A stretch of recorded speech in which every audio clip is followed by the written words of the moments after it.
What did you want to be when you grew up? If you could be absolutely anybody, who would you be? Some children wanted to be astronauts, princesses. Me? I wanted to be a superhero. They were the coolest guys around, saving the day, beating up the bad guys, and then saving the world. These were the people I wanted to be like. Personally, I always wanted the power of invisibility. It was the ultimate weapon. How could you win against someone who didn't exist? When I was younger, I always wanted to be invisible for silly things. To steal my older brother's toys, or to take an extra biscuit without getting caught. As I grew older though, it became apparent that I did become invisible.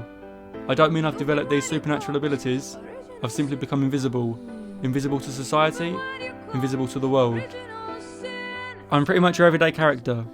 14 years of age, a typical teenage boy. Blue eyes, brown hair. My name? That isn't necessary.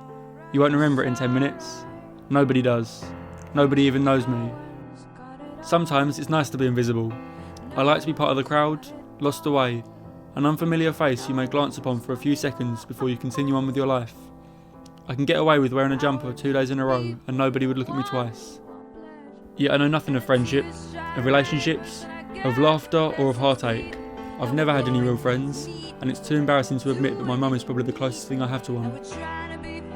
When you're like me, you learn to love and appreciate your own company, to create your own world inside your head. If you can't hear anything outside, it makes it all that more important to hear yourself.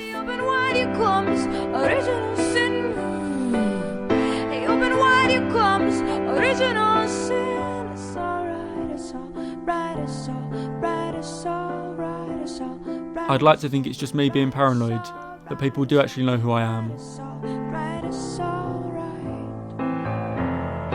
No one's got it all. No one's got it all. No one's got it all. I guess I was wrong. Power to the people, we don't want it, we want pleasure.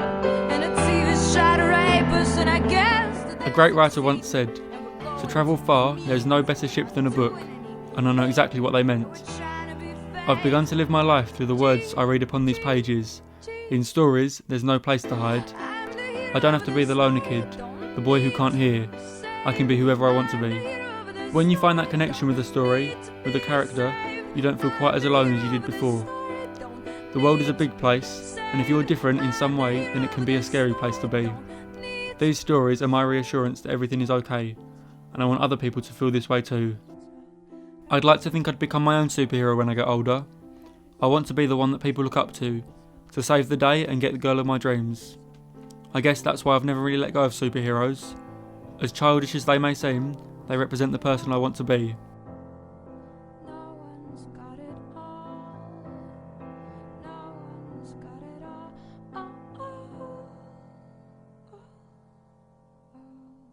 But then again, who knows what the future has in store? Maybe someday I'll be that person, but right now, I'm just happy being me. I'll find my adventures, and soon you'll be able to read all about them.